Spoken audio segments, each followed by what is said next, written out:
If y plus 1 by y equals to 5, here is a given y plus 1 by y equals to 5, we have to find out the value of y divide y square minus 3y plus 1 equals to 40.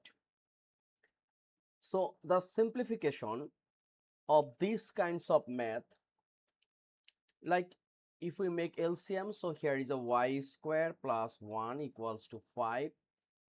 We are multiplying both sides by y, so we will get y square plus 1 equals to 5y.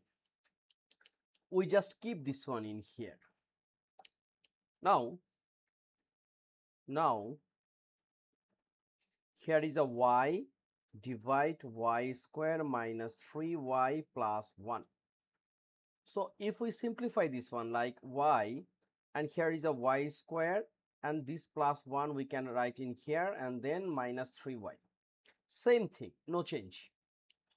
Then we already get y square plus 1 equals to 5y. So we can write this one, here is a 5y, and here is a minus 3y, and numerator y as usual.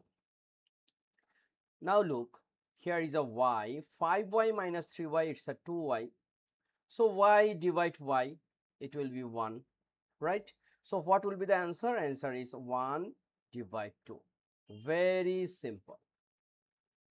So if you face this kinds of math, there are two types of question in examination. One is a SQ, another one is a MCQ.